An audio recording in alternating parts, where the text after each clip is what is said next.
accent. I'm like, what's going on here? Can you tell us a little bit about yourself and kind of do a brief introduction? Yes, so I grew up in Germany to Colombian parents. So my name is pronounced Julian Voloj, if you would do it the Spanish way, or Julian Voloj in German, or Julian Voloj, as they say in English. So it's really depends on your pronunciation, but correctly would be Voloj. The name, actually, the spelling is the Spanish spelling, but actually the name is in Eastern, well, it's an old German name. It means roughly translated foreigner, stranger, which is the same word in German. And so my family is in part Jewish. So the name originally comes from like the Wallachia area in today's Ukraine, Moldova region. And during the Austro-Hungarian Empire, Jews and other non-desirables were sent to Wallachia, an area that was like for the foreigners in the Austrian-Hungarian Empire. So that's where the roots is, but my parents both grew up in Colombia, so both my parents are Colombian. I grew up in Germany.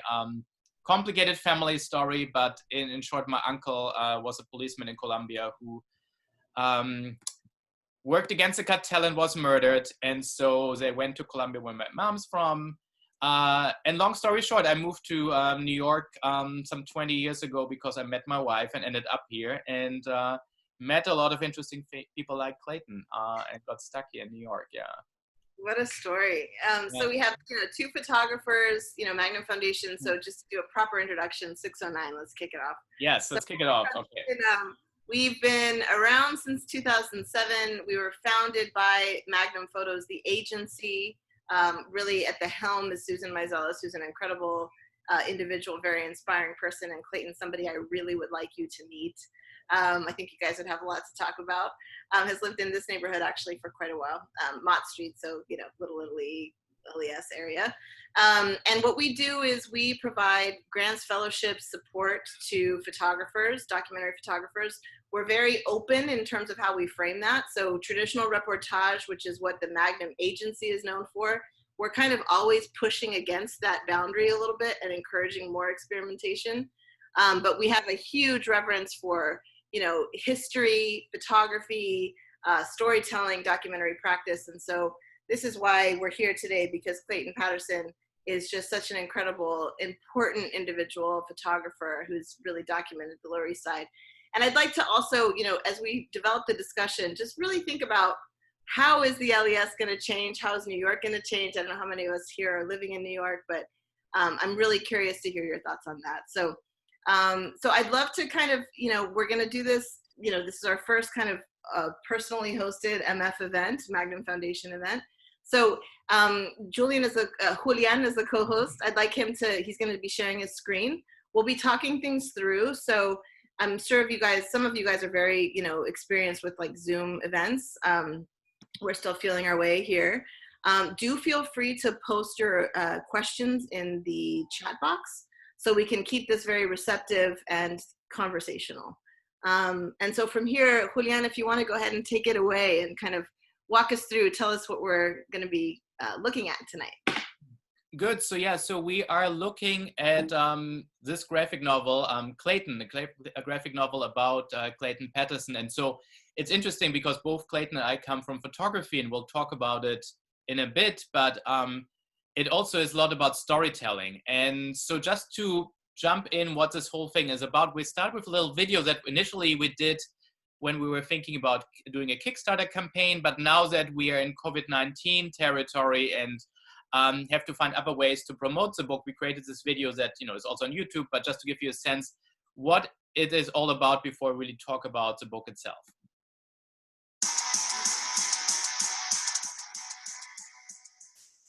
Hi, my name is Clayton Patterson. We're here at 161 Essex Street, the home of Clayton Hats and the Outlaw Art Gallery, and it's the home of the Clayton Archives. And I've lived here since 1983 with my wife, Elsa Renzo. And so I met Julian Voloj, and we decided to do this book. Often an illustrated novel can take 5 years or more.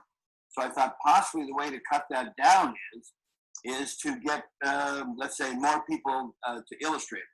In the tradition of Harvey Peaker's American Splendor, we have 12 artists paying homage to Clayton.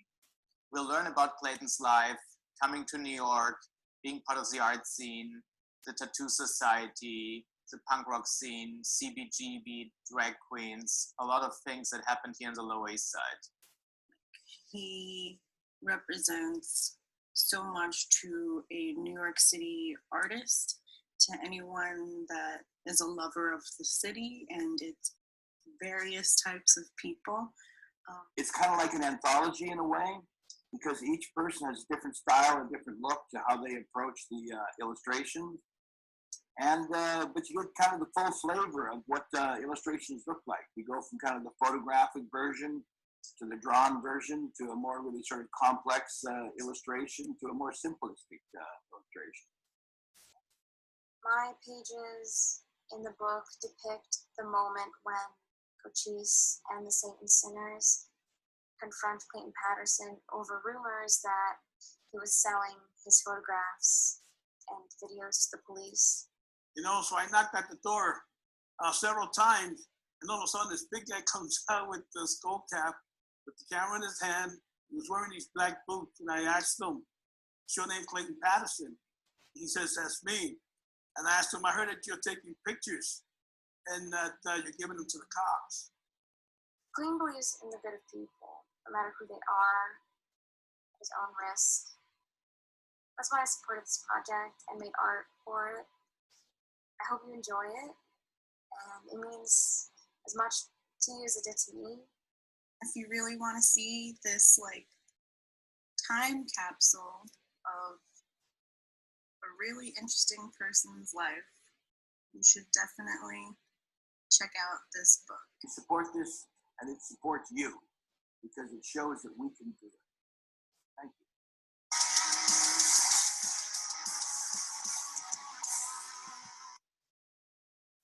All right. So this was like a trailer that we created initially as an idea to do like a crowdfunding for the book. It happens then that, you know, a lot of things changed. In the trailer, we say it's 12 artists. I think we ended up with 17 artists because the book started to grow and grow. But it really, what you can also see, it really became like a community project. I mean, people from all walks of life basically contributed, each one with a different different way to this whole book that became like, the first biography of Clayton Patterson, so to speak. That's fantastic. And I know that, you know, you also come from a background in photography, so I'm kind of curious about that entry point as well. Yeah, so as before we were officially starting, as I was explaining, so I come from an immigrant family, Colombian immigrants to Germany. I also grew up Jewish in Germany. So it was always like the questions of like immigration and identity were always like very at the forefront in my work as a photographer. And I moved to New York in 2002, 2003. And started to work here as a photographer. I mean, got fascinated by the city. And since we're speaking and have a focus on the Lower East Side, I'm going to share a few of my photographs that deal with the Lower East Side. So, I mean, Lower East Side, basically, you know, the traditional immigrant neighborhood.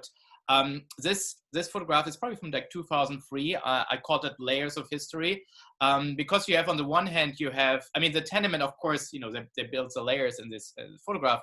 But also you have the different elements of it. You have the old Yiddish signs for Judaica stores. You have the Chinese real estate. You have an Israeli company offering apartments for rent. So every layer here in this photograph is another piece of history of the Lower East Side.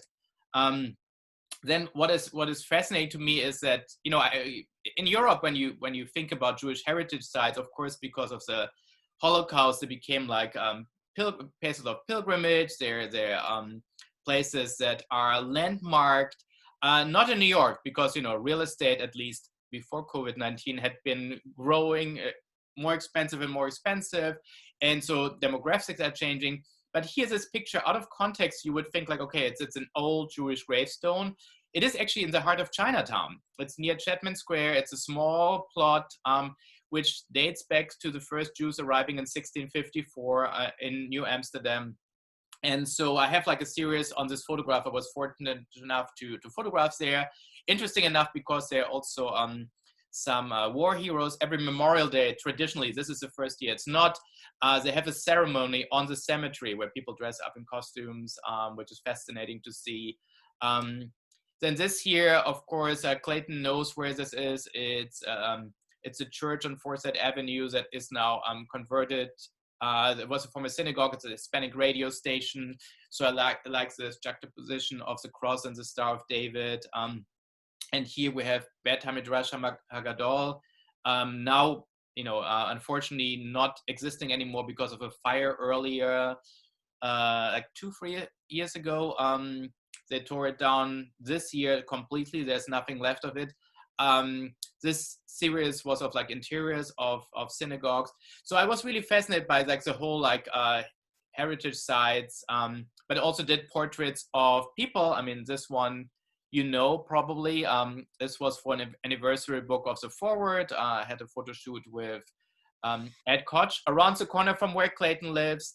And let me see what's the next. And in my series, so I did a series on Jewish diversity. So my own background, being Latino and Jewish. So I was very fascinated by the idea that New York is a very diverse city, but also its Jewish community is very diverse. Of course, there is like the Ashkenazi tradition, Eastern European Jews, but really it has like African Americans, Asian Americans that are Jewish. So I did a series on Jewish diversity that was shown at the German consulate here in New York in 2012, I believe.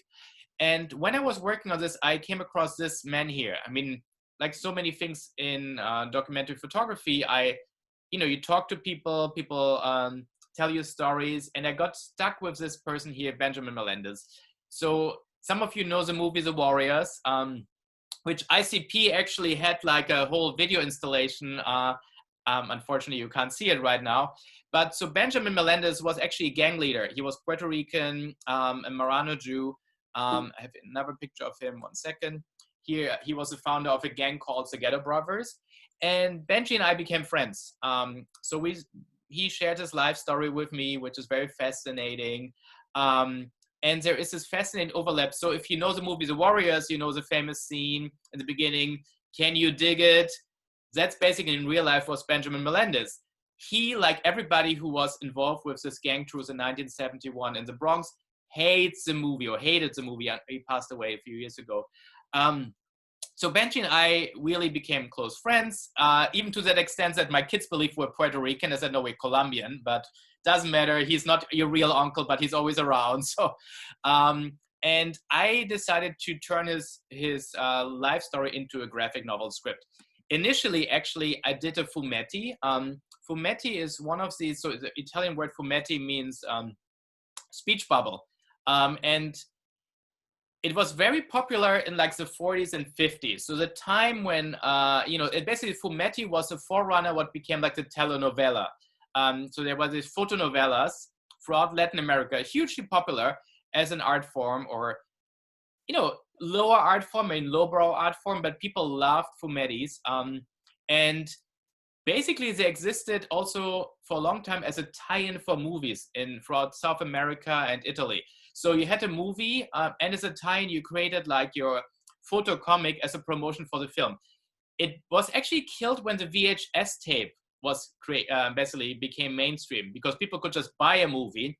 So let's say you loved E.T., you watched E.T. or Star Trek. Actually, Star Trek is even a better example because Star Trek fumetti were hugely popular. And if you go to any like online used bookstore, you can actually find old Star Trek fumetti. So Star Trek, basically, people who were fans, they bought like the fumetti, the photo comics of it. But once you were able to purchase your VHS tape of the films, the fumetti lost its importance. It still has like a small comeback. I see like more artists use fumetti. And before COVID-19, I was talking with another friend of mine about doing like a whole documentary photo project dealing with fumetti. But I abandoned the fumetti idea and the whole thing became a real graphic novel, traditional graphic novel called Ghetto Brother, Warrior to Peacemaker. Obviously, the title is a reference to the movie The Warriors. Was surprisingly successful, translated into German, French. It just came out in Italy, Spanish, Portuguese, and of course English. So 6 languages so far. And it really had like the feeling of like a film noir. The illustrator, an old friend of mine from Germany, Claudia Ahlering, basically worked with a lot of photo material. One of the people who was instrumental in helping us getting background material was Joe Conzo. His claim to fame is that he became hip hop's first photographer. He was a teenager, grew up with the Cold Crush Brothers. So Claudia really created a comic that is based on photographs, telling the story in comic book form. And it's so much better than any fumetti could have been, because we really can recreate the Bronx in the 1970s. So after this, I did a few other comics or graphic novels in English. I mean, the most, not all of them aren't available in English, but there is one on the Superman creators. But another one that has a local flavor is Basquiat. It's coming out actually in June in Germany. It came out in France as well. And of course, the original is in English. And I want to show like 2 sample pages. And it's a totally different style. But of course, Noelle, if you see the building in the first panel, this is around the corner from you. Totally. Yeah, that's a house where actually he lived and died. And if you go there today, you see, I mean, it's now a boutique and, you know, very fancy, expensive real estate. But you see also Great Jones Street, is that right? Exactly, it's on Great Jones Street. Actually, the building belonged to Andy Warhol, and he let him stay there for free. But what I want to illustrate here is that it's a totally different style, because the graphic novel itself is Basquiat-esque. And so Clayton and I, we are friends for 15 plus years. We actually met through my research on Jewish heritage sites in the Bronx, and he will talk about it. But so when I started to think about to do a comic book about Clayton, one challenge was like, how would we tell it? What would be a style that fits Clayton? And one idea was, and we'll talk about it much later, but was to pay homage to him as a photographer. So using the fumetti element in it. But also his experience is very, very diverse. And so representing his experience through different artists. And those who are comic book fans might have heard of American Splendor. The series by Harvey Pekar is like the blueprint of biographical comics. And so we created a little bit like the same style as American Splendor, but we went beyond it.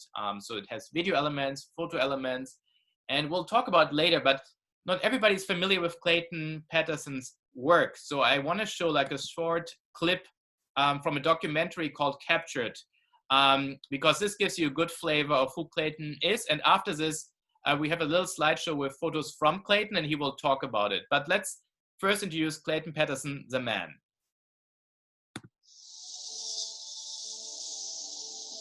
You could almost be anybody you wanted to be on the Lower East Side. If you wanted to dress up as a woman, you could dress up as a woman. If you wanted to be a skinhead, you could be a skinhead. I always had sort of an interest in preserving history. Looking out on the street, it's like being in an aquarium. And when I look out on the street, I see this activity all day long.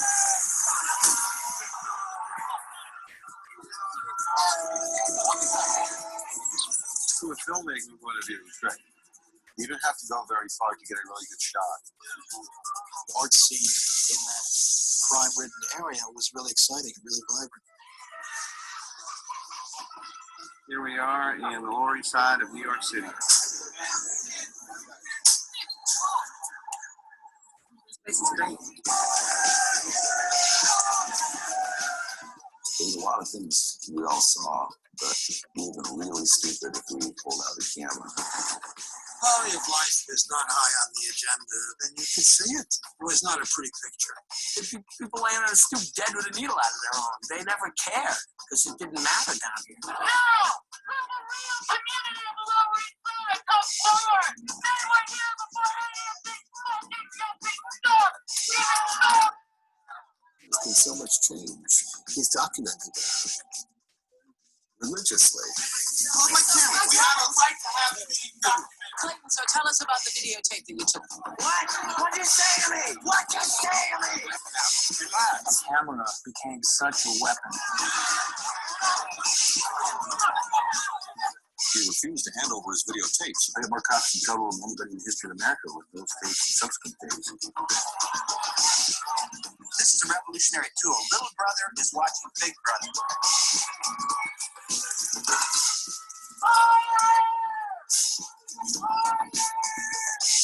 I'm giving that a life, a breath of fresh air, a place in the universe.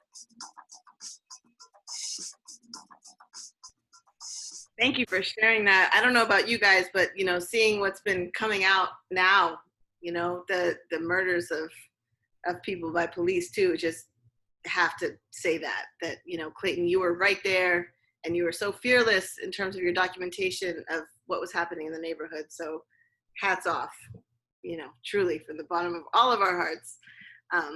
Yeah. Well, thank you. Actually, that was a demarcation line in terms of the new form of technology at that time, which was handheld commercially available video. So that, I mean, there's two things to be involved here that you have to think about. First of all, a couple of things. One is everything I've done in photography and video and whatever, I'm very sort of pedestrian in how I do things. You know, it's kind of like Julian had all his ways of explaining his name. Well, I'm kind of like that. I say Esty and it's actually, Julian will tell you the right name. But you know, I kind of, so I say Julian and he got another way to say it. But anyway, so the point is that, you know, that period of time, if you look at, see, the thing that stood out with that is I stood up with the camera and made myself known as the person that did that. And that was very important to me and to that moment in time. So within the demarcation line of video and documenting protests and the police and capturing the police, getting them in trouble, that was a kind of a real landmark break. And then when I went on Oprah Winfrey and said, little brother is watching Big Brother, that really got the message across. And eventually out of that came Cop Watch. Even right up until this day, that person holding the cell phone, I'm kind of the godfather of that whole movement. Because prior to that, as you know from Magnum, all the people were always were considered professionals. And I was considered to be the amateur. That was how they that was because of a union thing. I used to get a lot of things on TV. And so the way they make that demarcation line, I was like the amateur and they were the professional because they had the union and the big camera and all of that. But one of the messages that I want to get out, and this is to kids, is that anybody could do what I did. You know, I have a front door book, your friend there that collects books, see if he's got the front door book, he probably doesn't. I photographed thousands of people in front of my door in the Lower East Side. And so what came of that was that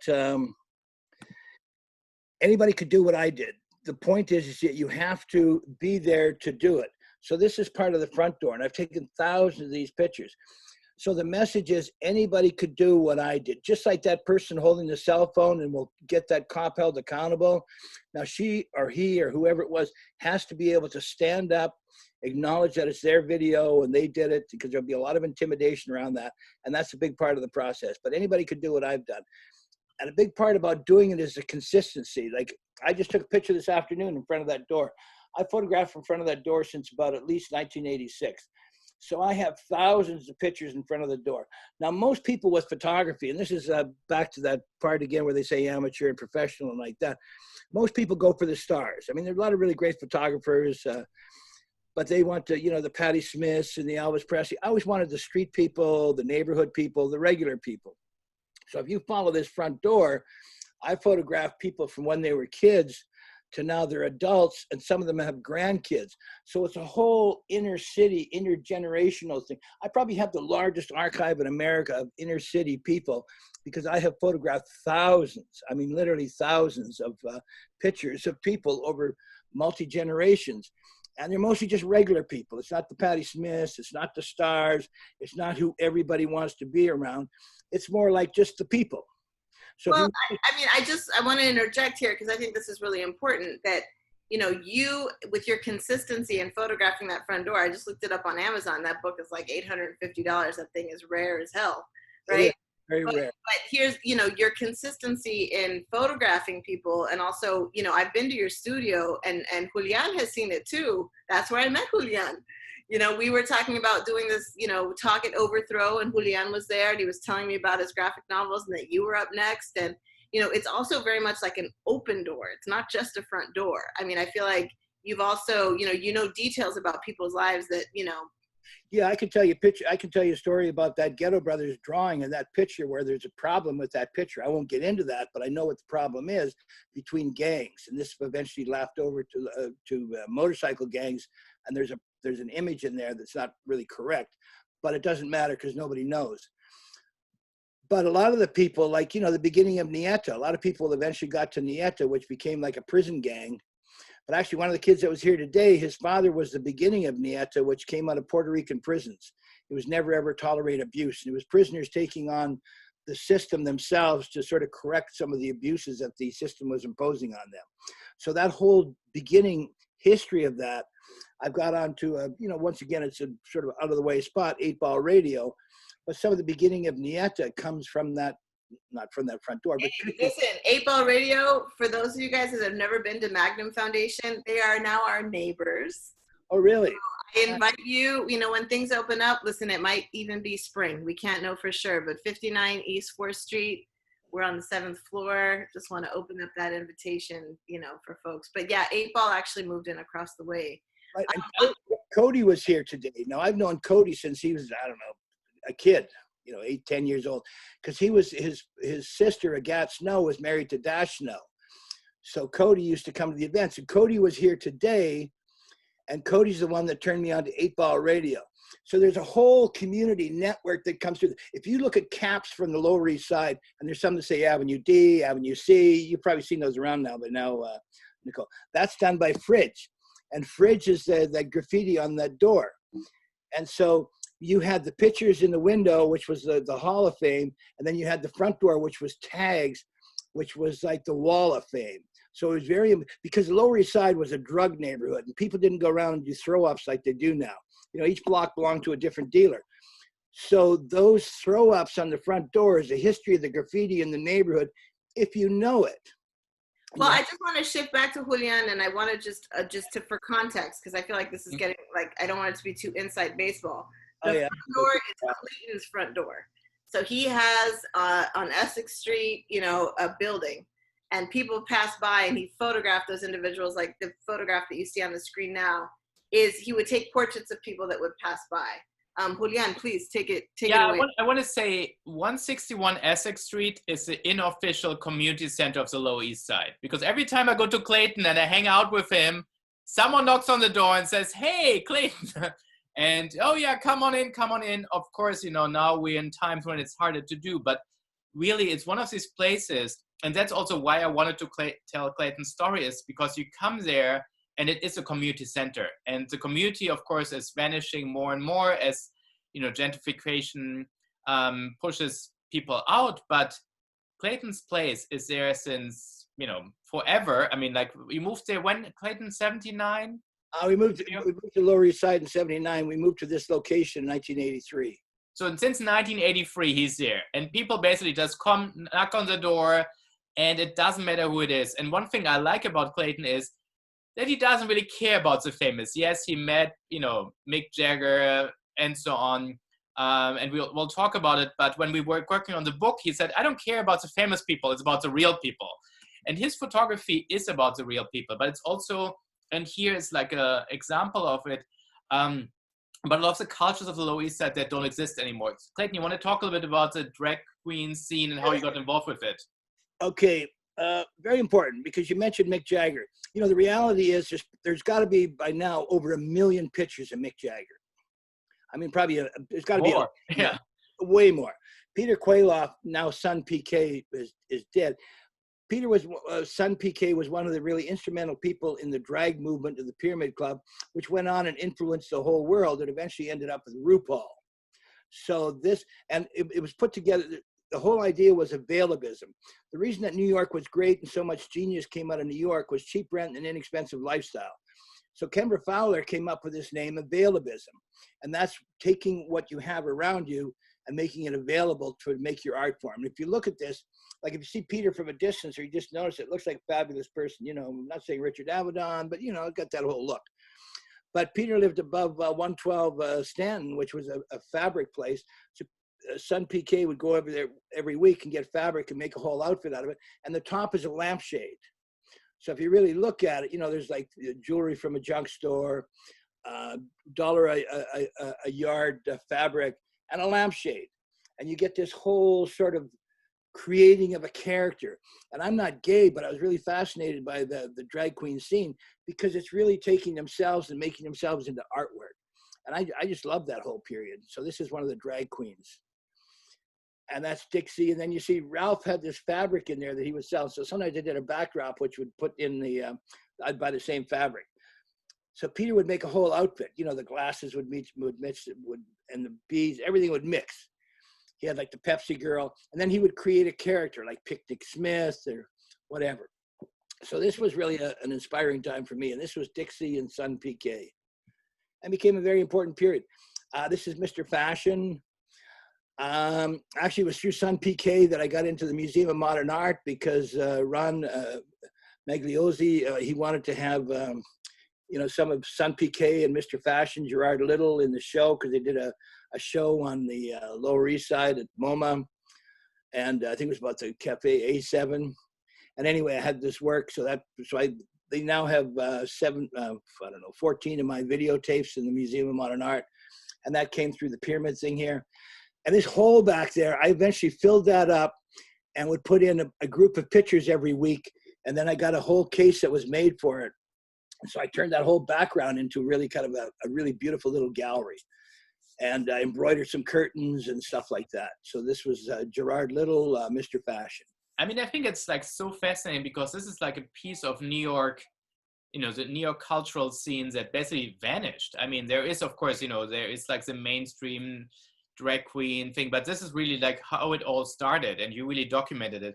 You also, during that time, switched from photography to videography. Can you talk about this maybe? Yeah, it was actually, I don't know if I have a picture in there of Nelson or not, but it was through Photographing the Pyramid Club. I met this person by the name of Nelson Sullivan. And he's the guy that introduced me to the video camera. Now, you see, this was 1986. So I had gone to Nova Scotia College of Art and Design. Video at that time was Vito Acconci biting his leg, masturbating below us in a gallery, Dan Graham setting up. I mean, that stuff to me didn't mean anything. But once I realized you had this camera that you could now be an integral part of the action. So I always, you know, and that the camera became part of you. And then you can use this camera to create your own style, which is what I did. And I learned all that in a minute or less from Nelson Sullivan. So I always mention Nelson because he, in a minute or less, changed my life. And then from that, eventually went on and became the police riot, August 6, 7, 1988, which kind of gave me world fame. But it's all underground stuff. And this is Lip Synca. And so they would create all of these characters, which are fictional characters. And so I met Nelson Sullivan. This is Ira Cohen, also a photographer, very famous if you look him up, more like, you know, Nepal and India. And, you know, he traveled a lot. Angus MacLeish, if anybody's into that kind of music from that period of time. He was big into psychedelics. There's a very important pot book called Pamela Rose about recipes, about cooking, I think, hash. Ira was part of that with somebody else. There's a new book coming out now called Orgies of the Hemp Eater, Volume 2. And I kind of helped him put that together. It's coming out from Montana Media, and that should be out now. And Ira, I have a picture in that book with him, and he's one of the first sort of 20th century peoples in this sort of recipe book of hashish. It's like an encyclopedia. This is Irving Rosenthal. He was in the Lower East Side in the 60s. Here he came back to New York. He was trying to pick up on Jack Smith. I got Jack Smith, his last feature, a character actor. Jack Smith went on and became very important. Most of these people are important in roots. You want to know rock and roll, you ask any kid, they know who Mick Jagger is. But that's just the surface of it. If you really want to know the Lower East Side, you want to know the roots, you want to know the real history, Nelson Sullivan's the one that created RuPaul in a lot of ways, really. So let me ask, was Nelson Sullivan the one that did the video documentaries? Yes. Hey. Nelson was a genius. And Rosenthal did a book, and he covered a lot of Lower East Side people at that time. He was a writer, eventually went out to San Francisco and became well known there. But this is the roots of things. These are the seeds. This is the part where it really gets started. Like Son PK and those people, that drag movement from that period of time, Nelson with his video camera, you know, the contributions I made with the caps and the other things. These are the root things. People know the Mick Jaggers, but they don't know the Muddy Waters or, you know, the rest of it. So if you really want the roots, which most people don't, I could take you to the roots. You want the Mick Jaggers? Go to Barnes and Noble. I wanted to just a quick plug, a project. The way I learned about Nelson Sullivan was that there's an AR app that was developed so you can walk through the village and you like show your phone in an area and you see his video documentation of that space. Really? So I threw that link in the chat. It's really fascinating stuff. Oh, very cool. That sounds You're really gonna good. have to send me a link to that. I've never heard that. That's incredible. Nelson was a genius. You see, the problem with the geniuses, and I've documented a number of them, probably 5, and it's really they're so far ahead of the curve. I call it the Van Gogh effect. It takes 30 years after you're dead to be discovered or whatever. Hey, I'm gonna put you on the spot. Who are the 5? Well, if I really thought about it quickly, Lionel Ziprin, Boris Lurie, Nelson Sullivan, Sun Piquet, and there's another one in there somewhere. Well, LA2 really is another case that I've been involved with, and LA2 really was instrumental in creating Keith Haring. Without LA2, you wouldn't have had Keith Haring. Keith Haring was a graphic artist that only did a 3-Eye TV, a Barking Dog, and Radiant Baby, and then some. But once he hooked up with LA2, and the 2 of them worked together for a number of years, and he eventually gave Keith his style. And so it's really interesting for me because he's left out of all of these books, even the Whitney and Deitch, who have his work in there, and it's not attributed. And that's because he's a Puerto Rican from the Lower East Side, grew up in the projects.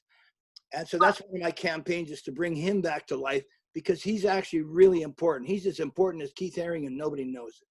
Well, so this is important too, because I know that a lot of people have passed through that front door, have sat with you, have made documentaries, but Julian, he made something physical, tangible, and real. So I'm just curious about, like, you know, this engagement and this idea that, like, all of this history and all of this knowledge, you know, to have it like actually put in a book in this way, like, you know, the front door is a book. This is now a book about your experience. I'm just wanting to, like, also, you know, how did you guys actually get to the point where this became a reality?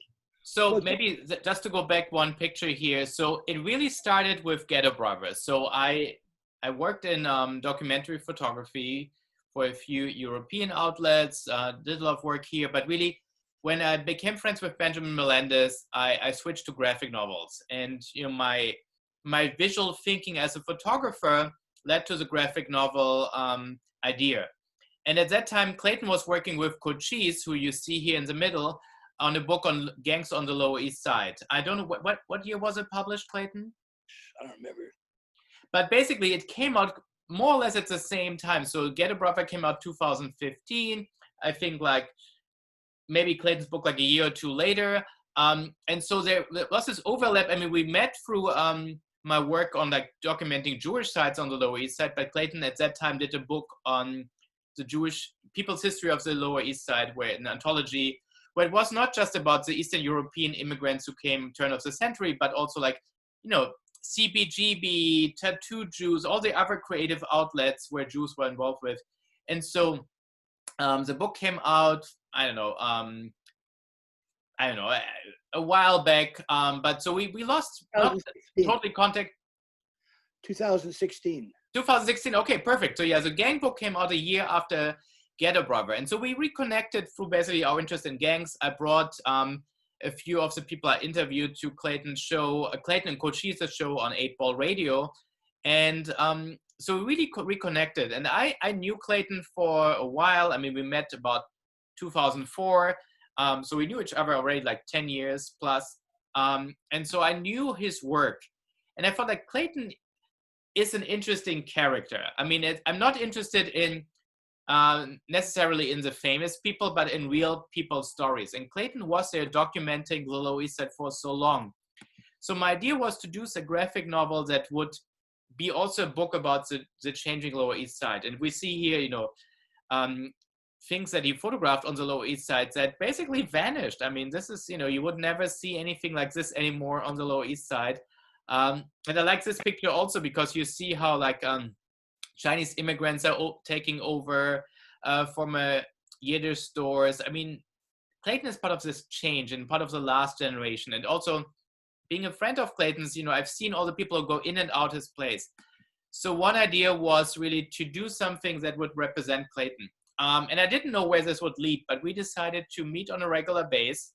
I came once a month to his place, 161 Essex Street, and I interviewed him. I took my cell phone, I recorded him, and we always spoke about one aspect of his life, be it his childhood, working as a teacher in Canada, arriving in New York City. And here, of course, we have the famous Clayton hats. You see my hat right now here is, basically Clayton's homage. It became, for me at least, his fight against COVID-19. So we're in war with the virus.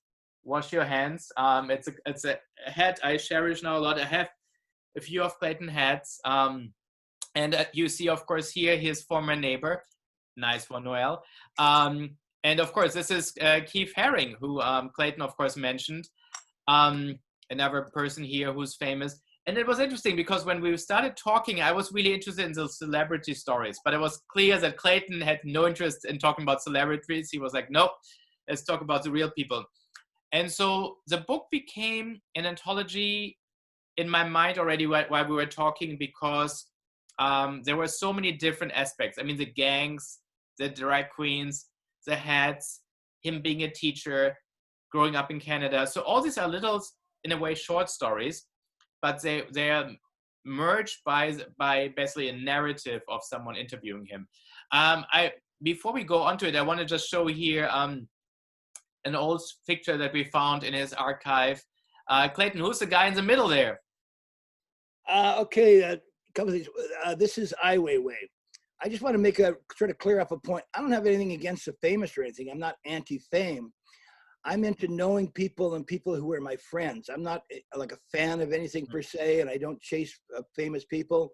But that other picture was like, let's say, of Matt Dillon. Every time he made a movie, he would come down, we would make him a hat. So these were like real people that I know, and we know them. I didn't care that he was famous. I cared that he was coming to me to get a cap. And I was actually of an influence on Ai Weiwei, and this is Ai Weiwei when he first came to America.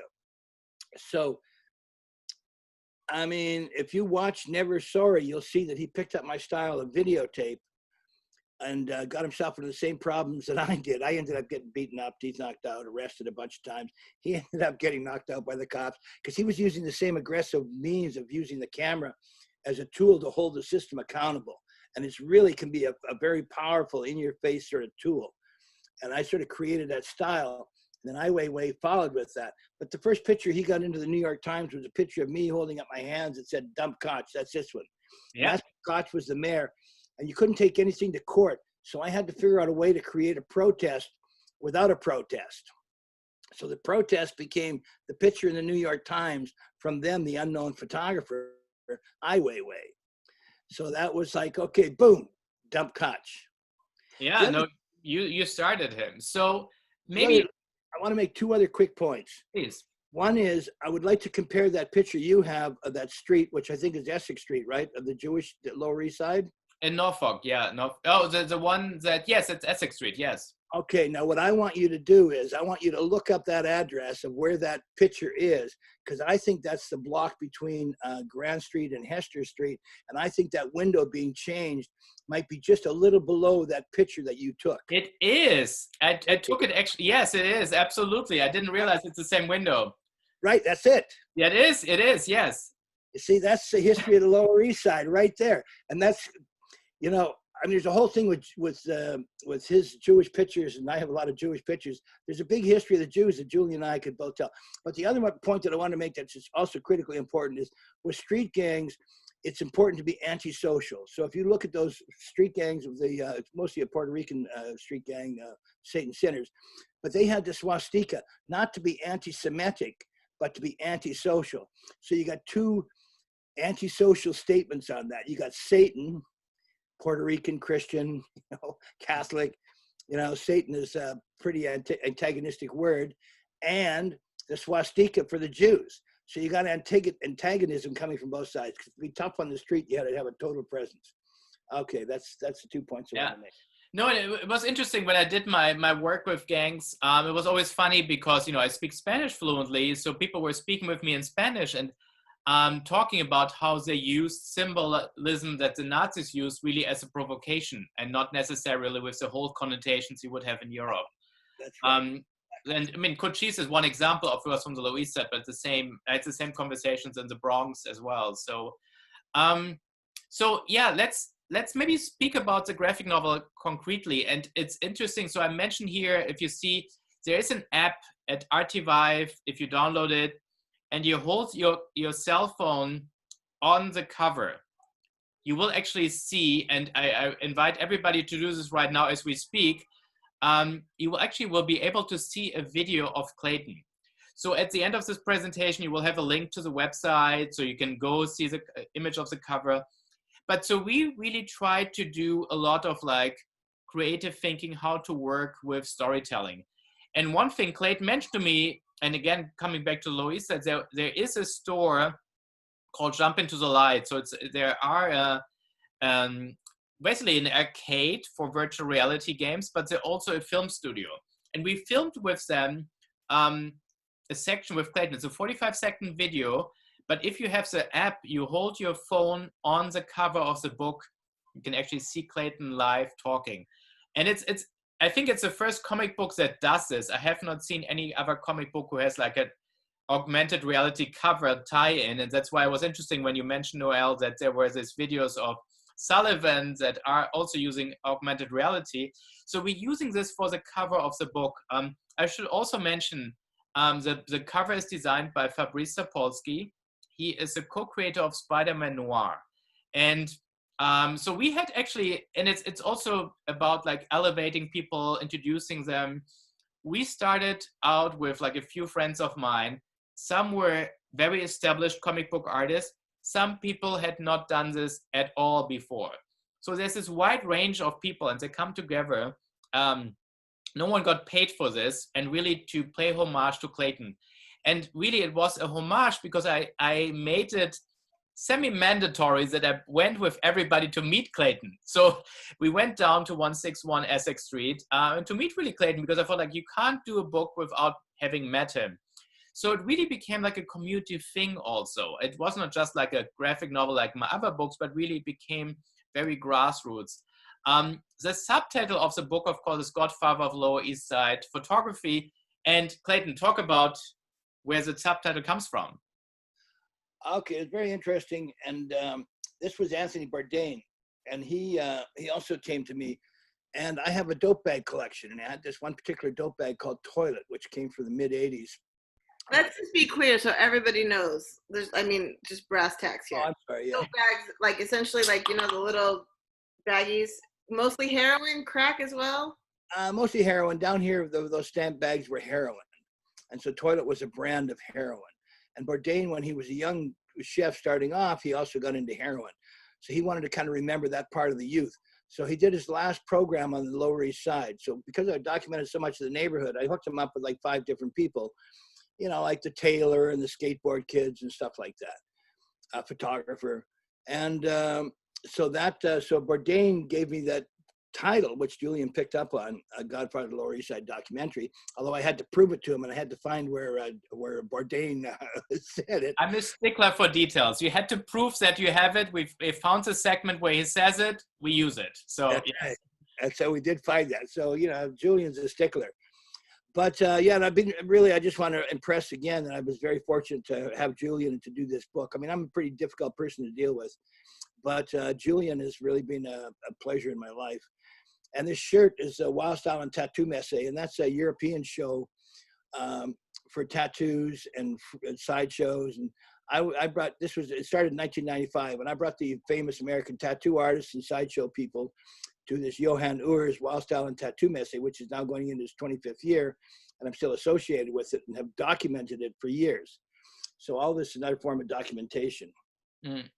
So we see here now and I want to go back to Wild Style maybe later, but we see here the opening page of the graphic novel. And so I mentioned earlier the fumetti I did as like more fun project. It was never published on Benjamin Melendez. But so when I was thinking how to tell Clayton's story and him being a photographer, it was clear to me that I wanted to have a fumetti element. So this is the opening page. And because Clayton's life is so multi-layered, the idea was to have a journalist come to interview him. The way I went with Clayton, you know, come in and interview him. So we have this journalist played by one of the artists, Sean Catedral. And coming to meet Clayton and also recreates experience coming to 161 Essex Street. And everybody who has ever been there will know it's like, there's so many memorabilia of the Lower East Side.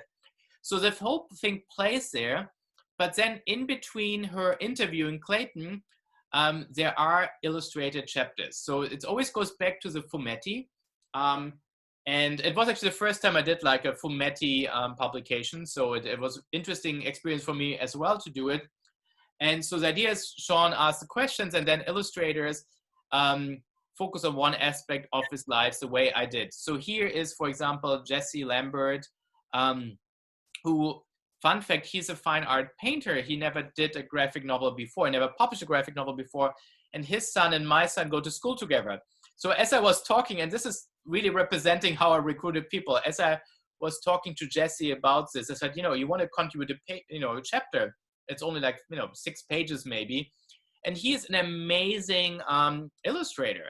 So he's actually working on a biographical graphic novel. And in a way, working on this helped him gain the confidence to work on his own things. So this is actually the way, you want to do things, that you inspire others to go further.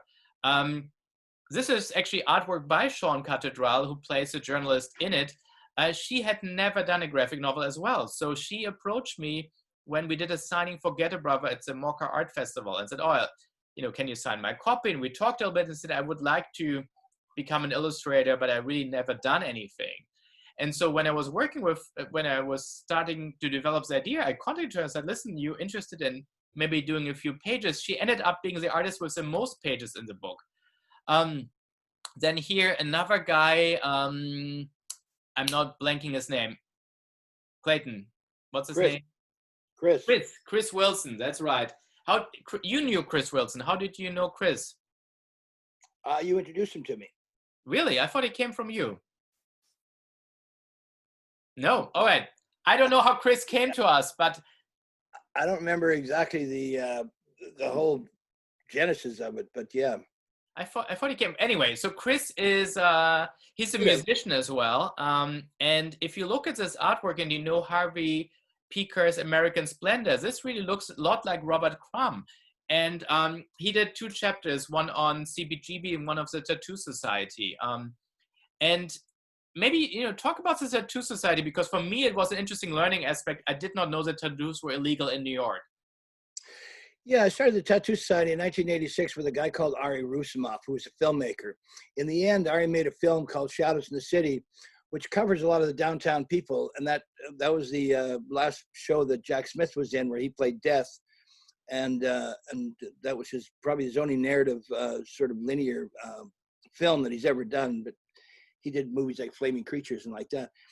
But so out of the Tattoo Society, what happened is 1995 came along. We started in 86, would be monthly gathering. This is a very important point for all the photography people out there. You want to photograph something? I wanted to photograph tattoos. The opportunity came up because I went to this society with Ari and it was falling apart. The person that started it couldn't run it. So I thought, let's run it. So Ari and I took it over. So you bring the people to you and then you photograph them.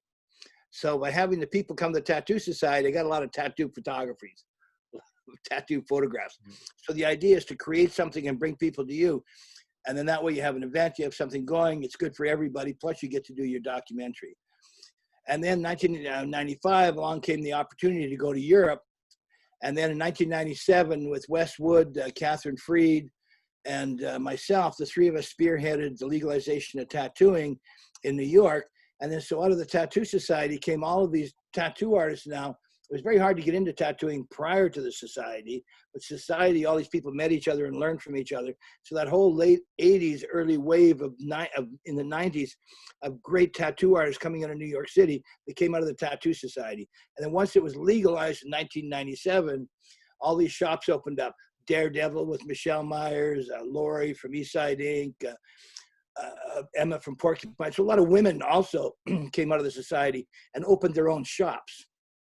And I think it's interesting because I was not aware that tattoos were illegal since 1961 after hepatitis B outbreaks that the City Council banned tattoos.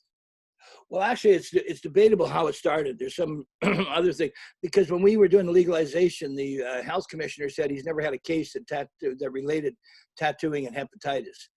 Oh, really? So the thing that's interesting is there was also supposed to be a city councilwoman whose son was underage. And you have to remember, at that time, the tattooing 60s was kind of an underground juvenile delinquent thing. I think the tattoo artist was very sort of pissed off to the mother. She's a city council person, and she said, well, I'll show you. And then so the court case took place in 61, and they agreed to not tattoo until the appeal was over. Then they finally lost the final appeal in 1966. So then it became legal in 1997 to tattoo. So then what the tattoos, the International Tattoo Convention came to New York by Steve Bongi and Butch Garcia. And the first year, Wes Wood was also a partner, and I was the organizer. So by starting this society, it gave me a place to photograph. It brought people to me. And it also changed my life and changed the life of a lot of other people. A lot of people got a profession out of it because they learned how to tattoo and like that. And then careers were made. So, you know, and it was also, I was really fascinated by it because it was an underground, sort of hidden, kind of taboo subject. And once again, it was kind of like outside the mainstream, which I found really fascinating and interesting because I was always interested in art outside the mainstream and and actually I wanted to correct something. It's not that I'm a difficult person I was saying about was, but I'm just not a linear thinker.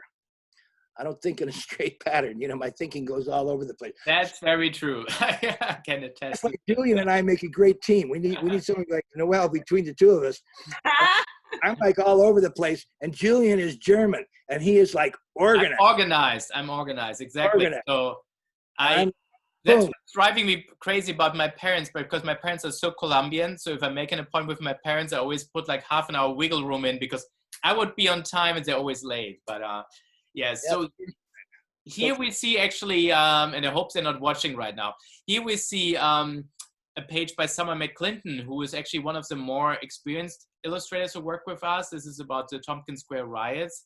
And she actually worked with Harvey Peaker and Paul Brule and a few projects.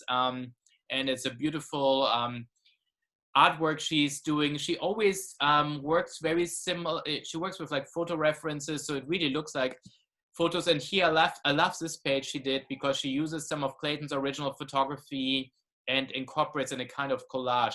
But Clayton, talk about the Tompkins Square riots, and I will quickly be back in a minute. I'll just get a bit refill on my wine. But Clayton, talk about this while I get the wine.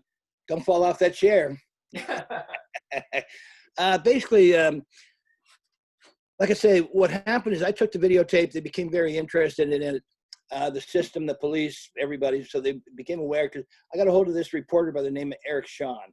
Eric Shawn was from Fox News. At that time, Fox News was just another news station in New York. It wasn't like now where, you know, you got CNN and Fox and they all hate each other. It wasn't like that then.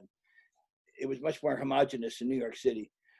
And anyway, I did this videotape. It got on Channel 5, Fox News. And then all of a sudden I had this big police DA pressure to hand over the tape.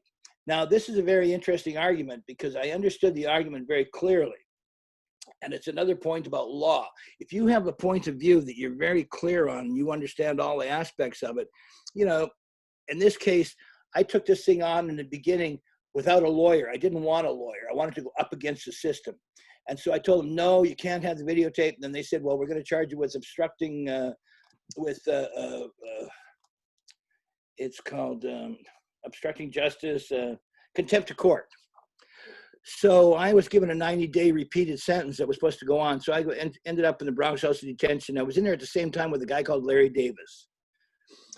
And Larry Davis shot 6 cops with a gun, and he eventually beat that case. And I got 6 cops criminally indicted with a camera.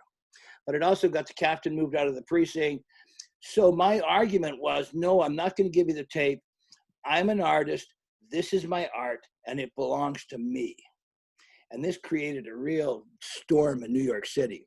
So because at that time, there was 125 people had gone to the hospital that night. There were a lot of charges. A lot of people were beaten up. So it was really a high pressure situation. And this guy with the videotape wouldn't give it to them. So I ended up going to jail. I went on a hunger strike and ended up with Lynn Stewart and William Kunstler and Kubia's lawyers and whatever. And eventually got so I could keep the tape. And I won. And I'm an artist. That's my art, and it belongs to me. So that was a very important concept. But anyway, it won the day, and I was able to do it, and they got copies, and I got the originals, and so that was fine.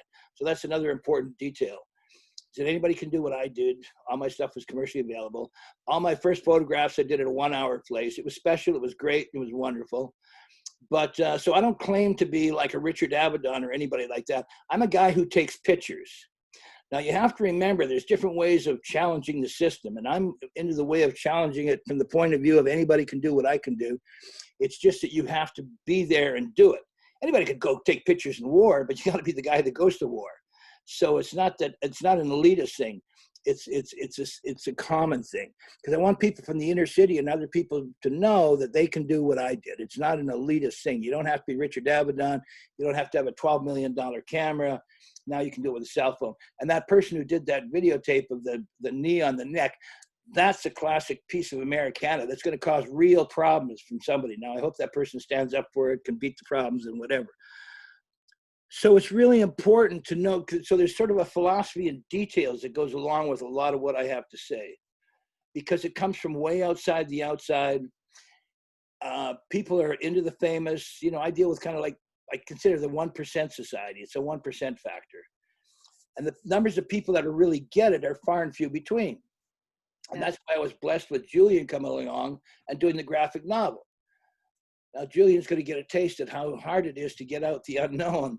But it's like I tell people, I'm probably the most famous unknown photographer you'll ever know, because my stuff is not in the market, believe me. But a lot of people know me as a photographer.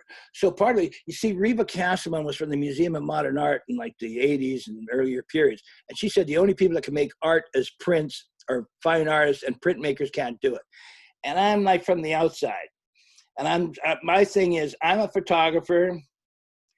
I don't have Richard Avedon's paperwork, and too bad for you, because I rest on my, you know, decades of doing this. I rest in my archives, and I rest in what it is that I've done. So for all you kids out there, you just got to remember, you got to love it, you got to do it, you got to be persistent, and you have to stay at it, and don't buy the bullshit that people tell you, because it's okay to be different. You don't have to be part of the pack. You can definitely be an outsider, but you can also have a point of view, and you can go there and make things happen. And get stuck in la la land about you got to be famous, and unless you photograph Mick Jagger, forget all that crap. Find your own path, baby. Find your own path. Forget what everybody said. Julian just put the link in the chat. So please, everyone who's here, buy the book. I bought the book. I love that I have it. I love that Clayton signed it. I mean, I think, you know, Clayton, for what it's worth, you know, Magnum has this name and it has this history. And I work for the Magnum Foundation, which is kind of working against the grain of this, like, you know, historical legacy. But at the same time, like, just really want to honor what you've done, what you're doing. And, you know, it's critically important. And we're just lucky to have you here sharing this. It's like I said, I'm not opposed to the famous.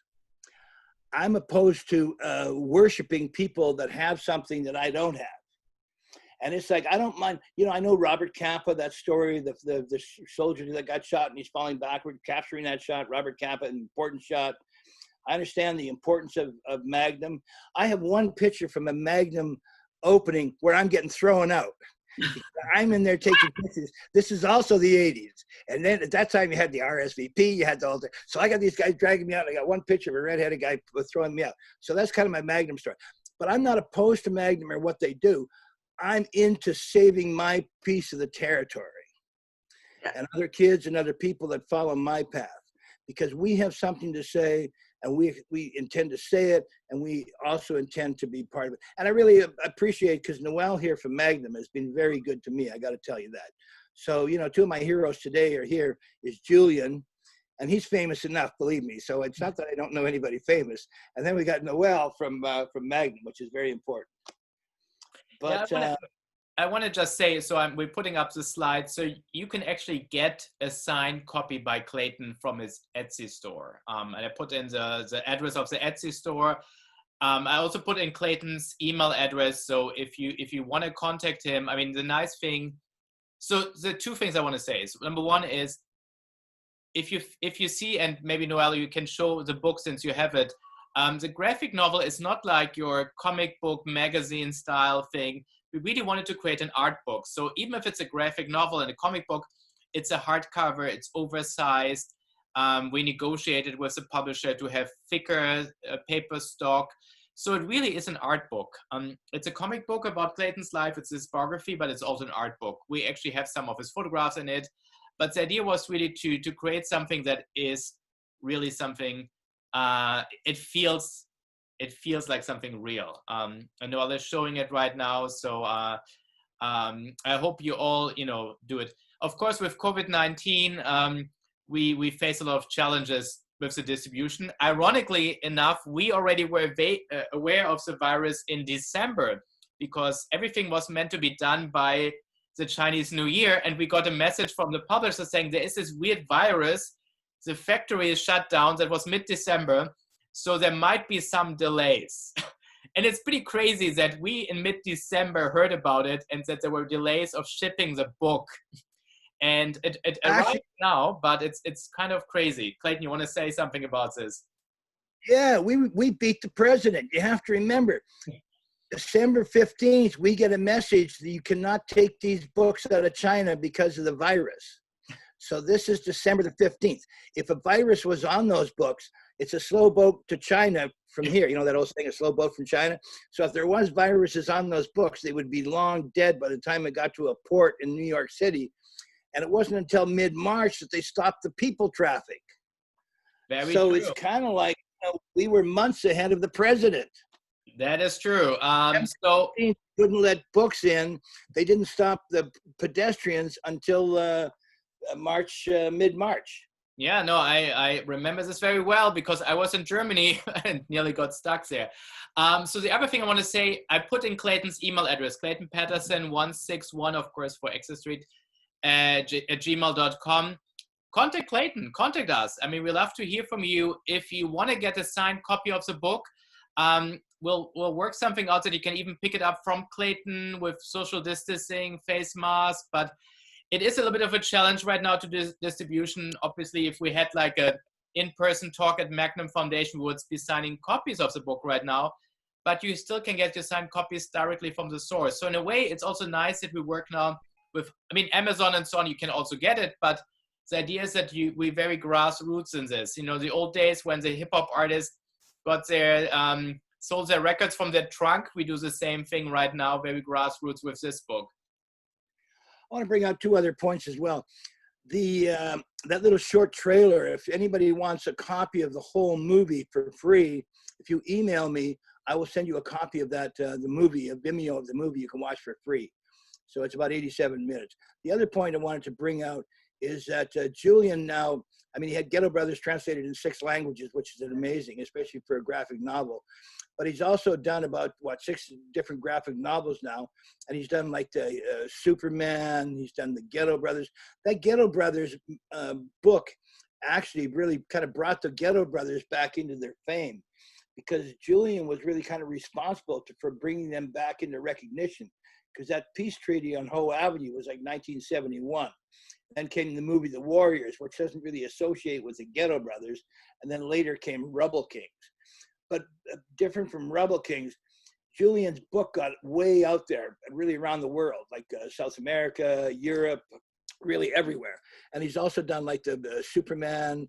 He's done the Polish illustrator. So Julian really is championed in his own way the graphic novel, and has done a lot of them. And I'm really blessed that he did the one that I'm in. And, we have two, he's the slow, quiet one who's very organized, and I'm the big, noisy one up front. So we sometimes need like a Noelle in between to kind of be not necessarily a buffer, but kind of a moderator. Hey, so I wish we were doing this in person. So this is Anais. Oh, wow. Your kid, she gives me like an hour of focus, and then it's kid time. Oh, but well, listen, I gave you 2 hours. You gave me 2 hours, yeah. So I think if you have questions, please throw them in the chat. We'd love to hear from you guys. Yeah, definitely. So we really appreciate this. We really appreciate Magnum doing this.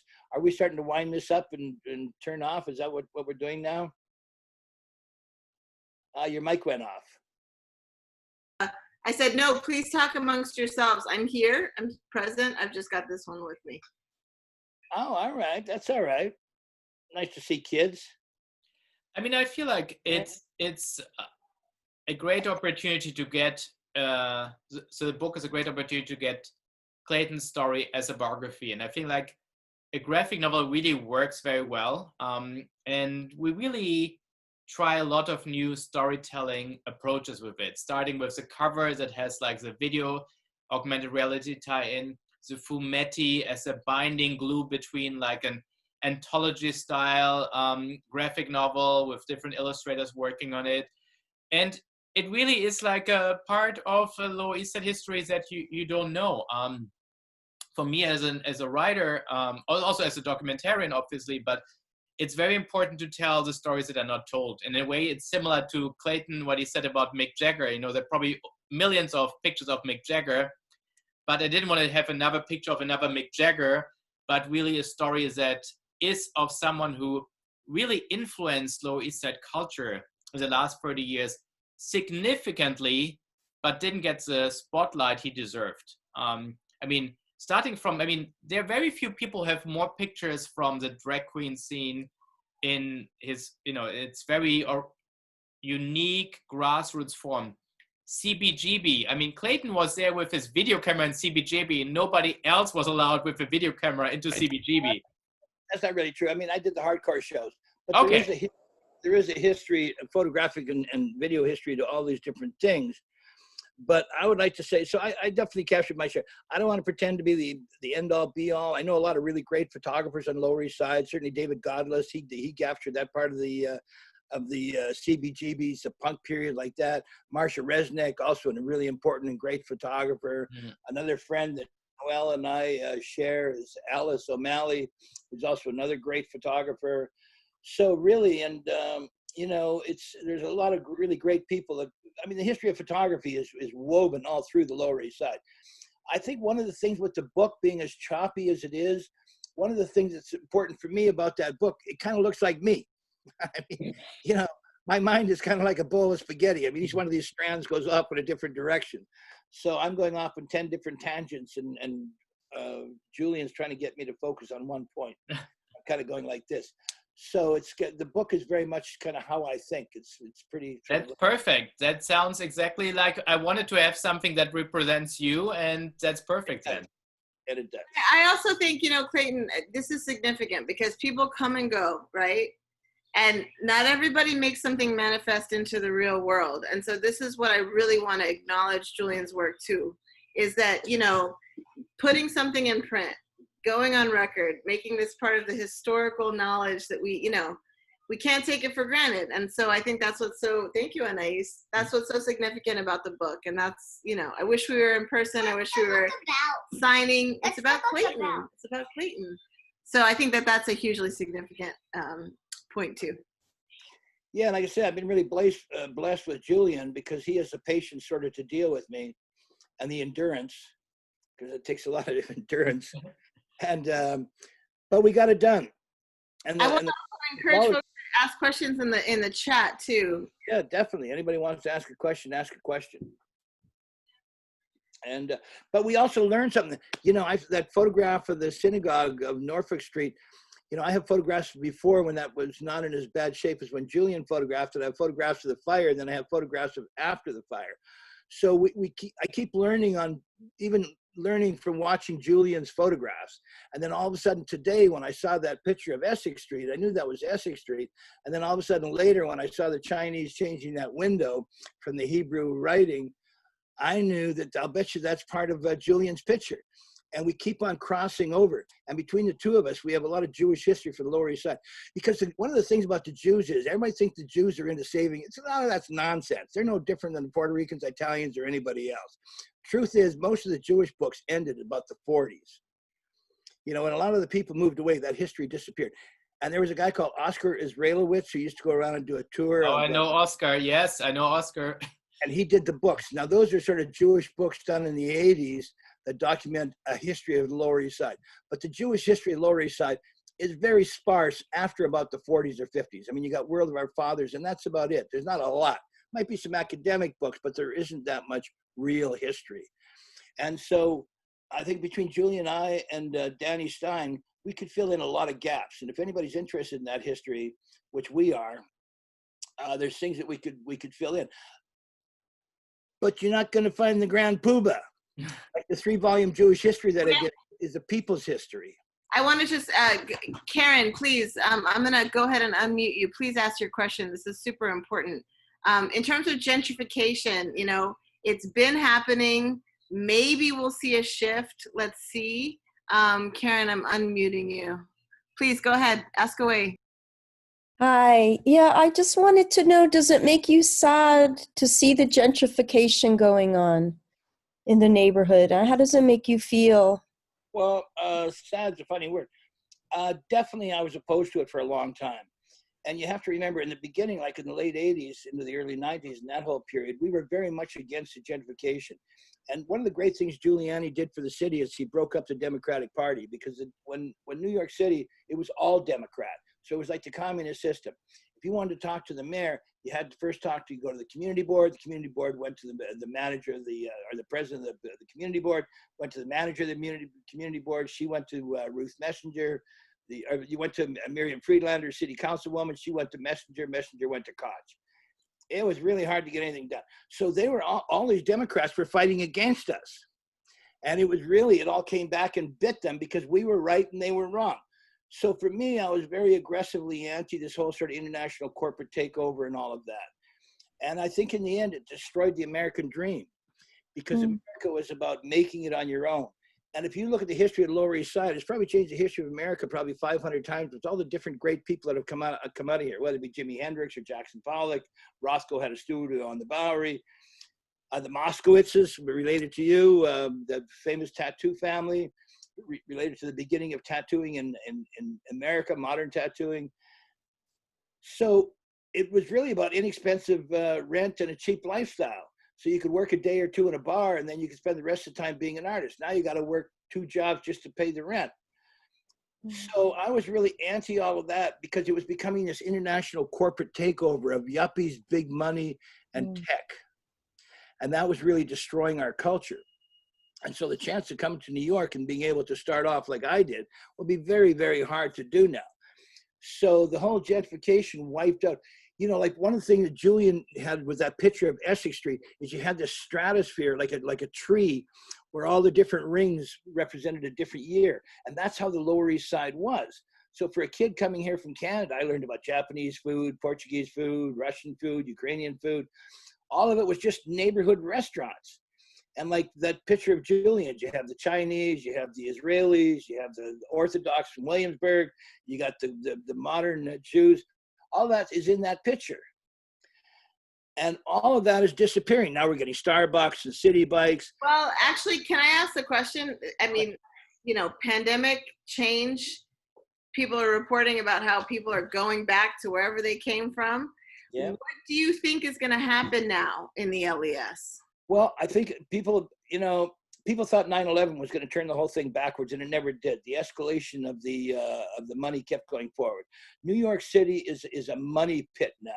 It's the art, which New York City used to be an international art city. It isn't anymore. You can't come here and be a poor artist. All those artists, Jackson Pollock, Hendrix, all of those people, they came from the struggling world. The artists you're getting now are like Jeff Koons, playing Wall Street, millions of dollars. You got all of that stuff. So I don't know.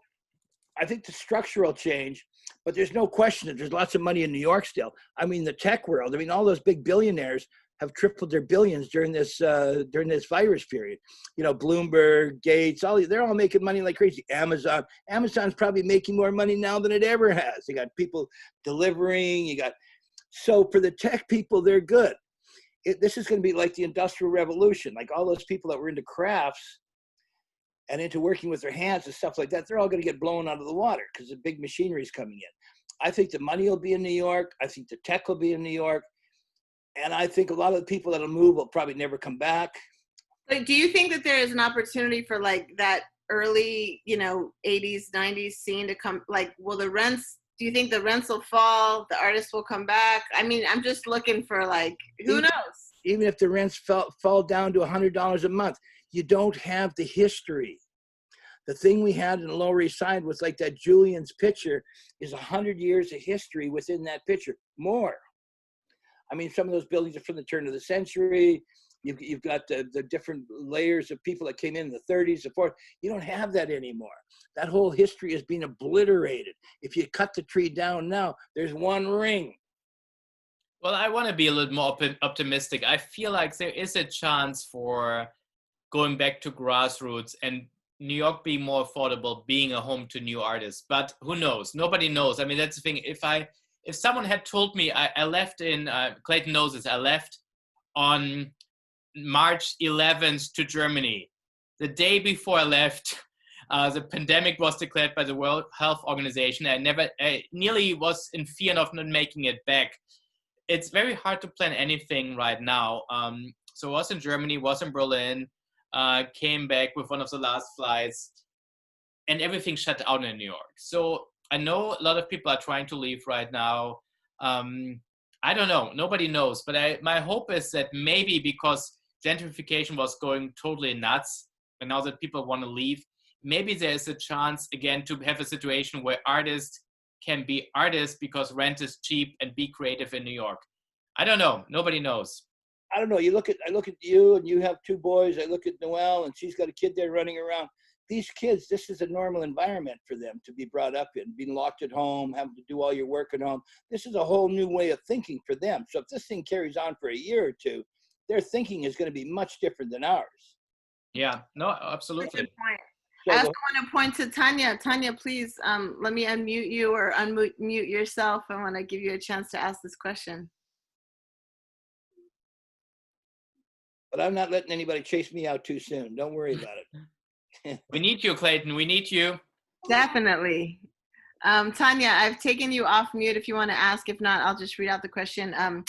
So from your point of view, what makes art political? What was the moment when you decided to be a political artist?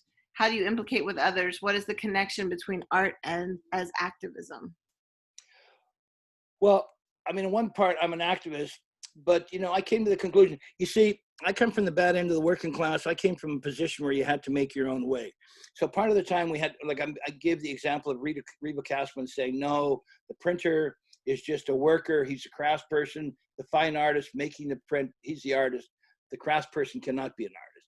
I come from the place where I say everything I do is art, because for a period of time, I survived by making caps. So when I started making these caps, I looked at them as little sculptures. So I'm now making little sculptures. So it's my frame of reference and my frame of mind that determines I'm an artist, and that cap, which is helping Elsa and us survive during that period of time, is also a work of art, as my pictures are. So everything I do is art. Just because something comes along and becomes political, which I tend to always have been, my first political thing, it turns out, I got a message from this judge, if you can believe that, in like 50 some years ago, when we were in grade 1, he was Chinese. And during the class, during recess, some kid came up to him and said, hey, you have a flat nose. And that really bothered him. He put up his hand, mentioned that to the teacher. Teacher then gave the whole little rap about we're all the same, and we're all equal, and blah, blah, blah. So when the recess came up, this is grade 1, I went out and I said, because I didn't know his name was Pat Chin. I didn't know him at that. So I said, you know, hey, who said this? So he pointed the kid out to me. I went over to the kid. He started to cry, didn't have a fight. Kid said he was sorry. That was it. So that was one of my first activist moves. Now that Chinese guy is now a judge in Vancouver, Canada. And he said that moment in grade 1 changed his life. So I guess my years of activism started in grade 1. But I think one of the things we have to think about in a way is kids and education. Because when I know Dennis, your husband, he's familiar with Puerto Rico and the struggle, especially since the hurricane and that, and realizing that there are kids there, 11 and 12, that can't read because they're living in the country where they still don't have electricity or running water. And it's like, we can get all kinds of modern equipment into Afghanistan and some of the most rugged country in the world, and we can't get teachers or a system to go to Puerto Rico. There's something wrong with that. And I worry about the kids that are here now. Because one of the things that Bloomberg did, see, the only way really out of the working class is art, music, and sports. You know, you go through the whole, you know, Trump and his kids will be good, but his kids will never be geniuses because they have no reason to work hard. Everything they get is handed to them. You need to have that was what made America great, was the struggling classes. You know, the immigrant neighborhood went from the genius to the idiot. You had everybody mixed in there, everybody working and struggling to get out. That was the great thing about the Lower East Side. It was a struggling community. And lots of people came out and became famous. Puerto Ricans, Louis Guzman, you know, Rosie O'Dawson.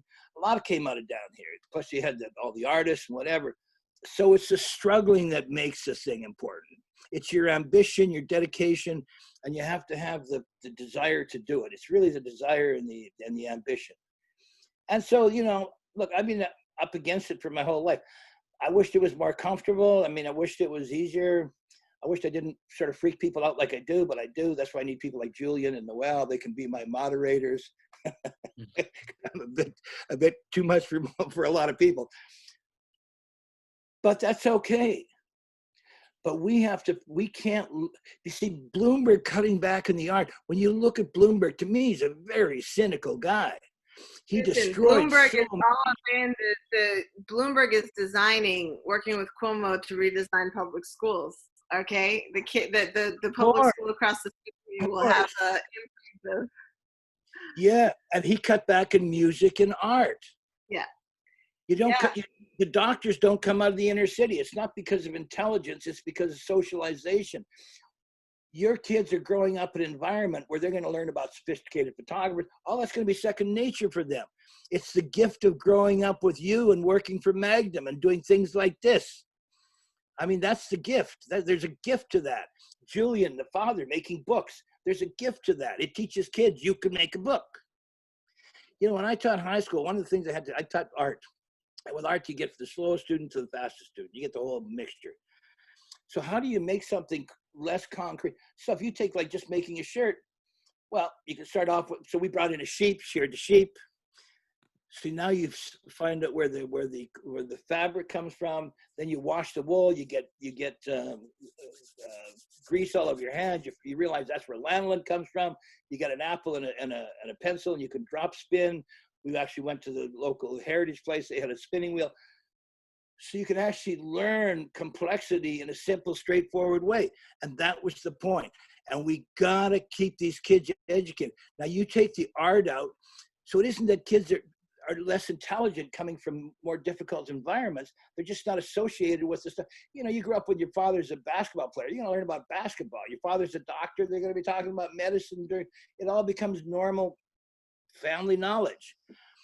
And with Bloomberg getting rid of art and music, they're creating a working class of the lowest wage people that there is.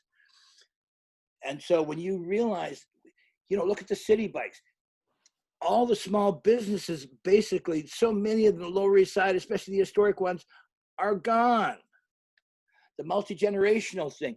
You know, those stores that have been here for 100 years and got passed down through family, that all got eliminated under Bloomberg. He bought himself a third term with his billions of dollars. Hey, you know, this is a larger conversation about what happens next, right? And Clayton, I'm curious about, like, you know, you've still got your camera, you're still doing these stories, you're still at 161 Essex Street, you know, and just keeping this going, I think is really key too, because I think changes that are coming are, we don't know, right? I also collect stickers and things. This is one I picked up today. This is another art form from the streets, street ephemera. I don't know if you can really see it or not, but it's important for us that we remain vigilant. You see, your daughter, a bit of a pain in the ass for you right here. She's learning that you can make a TV show here. You can talk to you can have a forum. I mean, this is just stuff that she's learning just because she's in the room. Yeah. Julian, can you really have maybe kind of the last word? We'll wrap it up. If you have any other questions, please leave them in the chat. Also, to the extent that you're open to it, Clayton, we just put you on blast. We just put your email address in the chat so folks can get in touch with you. Yeah, no, definitely contact Clayton, because he is also such a pool of knowledge when it comes to the Lower East Side, and he is very generous at sharing his knowledge. I want to also like mention this, and I know Clayton probably feels uncomfortable doing this, but one thing that people are not aware is that his partner, Elsa Renzer, who basically ran most of like his business part, Clayton was a creative person, but you know, she was trying to keep him structured. She is suffering from Alzheimer's, and she's now with him. So he's also a caretaker for her. So it is a very hard situation for Clayton, but I'm so glad that the graphic novel is about him, but it's also about Elsa, who really was very instrumental in getting the tapes out when it comes to the Tompkins Square riots. And so I was everything. So I 100%. So what was very important that we really created also the book is a homage to Clayton and also to Elsa that is created in a form that really pays tribute to him. So the fact that we had some artists who had never done anything and artists who were established but created a community was very important. So it wasn't really, I wasn't thinking about who's going to buy it. We were thinking about self-publishing it. We were thinking about doing a Kickstarter, whatever. We were fortunate that we got a publisher, but the fact was we really wanted to create something that represents Clayton, and we did. And that's very important. So it's not just a graphic novel, and maybe it's not going to be as successful as other books, but it was important that we represent Clayton in a very true way. I'm never at that point when I'm going to say I'm going to be second. You know, I'm always thinking I'm going to be first. So that's number one. And whether that's going to happen or not, I don't know. But in this corral of people that we have for this documentary, for this graphic journal, one of the things that makes me happy is we have some of the people who are first timers and some of the people who are really established, important figures within that whole world of graphic novels and comics and whatever. So we have the whole spectrum. We gave people their first opportunity. Some of the young people that came in there, like Sean, and she's part of it for the first time. None of Your Business, Natasha. And we have, like the person from the cover. So it's like we've got the whole spectrum in this corral. And that kind of represents me as well. Absolutely. Kind of the teacher factor, the tattoo thing. I mean, I like to give other people an opportunity and bring other people with me. Absolutely. And Clayton really,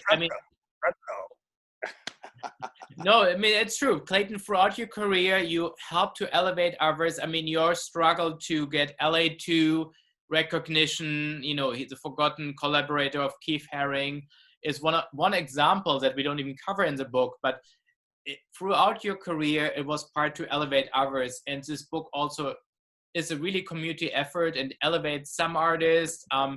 No one did it to make money. Everybody did it to tell your story. And this is really what a true homage is on. I encourage you, I'm sharing one last time my screen that you can basically, 1 second, let me get the last slide so that you have a chance to order Clayton's book from the source. There is Clayton's Etsy page. You can order it straight from Clayton. You get your signed copy. There's Clayton's email. I really encourage you to contact him. He is a person who's very generous with his time. He is one of the true last legends of the Lower East Side. And we're working together, Clayton and I, and it's not always easy to think about the future. I mean, hopefully he will live for more 20 plus years, but we're also thinking about the future once he's not there, that his archive is maintained, that people can have access to it. He has an amazing photography collection, and hopefully we can arrange something that future generations will be able to see his artwork. It's really, truly amazing. Absolutely. Thank you, Noel. Thank you, guys. Listen, like I said, I'll say it one last time. I wish we could have done this in person. We'll pick this back up when things reopen. Would love to have all of you at the Magnum Foundation to talk and to be in person and to sign books and to feel the books in your hands. But as someone who has a copy of the book, listen, it's amazing. And congratulations to you both. It's really an honor to be here with you all. And Clayton, really, I hope that you know how much I respect and admire your work. And Julian, congratulations for just a really powerful collaboration. So I think we're going to leave it here for tonight. Yeah, go to Etsy, order the book, get it signed from Clayton. It's a unique, it's a limited edition. It's only 1,500 copies that we printed. So if you want to get your first print run signed by Clayton, this is your chance. Go to Clayton's Etsy store, etsy.com. /Clayton LES and get your copy today. Perfect. All right, guys. Have a good evening. Thank you for joining us, all of you. Thank you. It was a pleasure. Good night. Good night.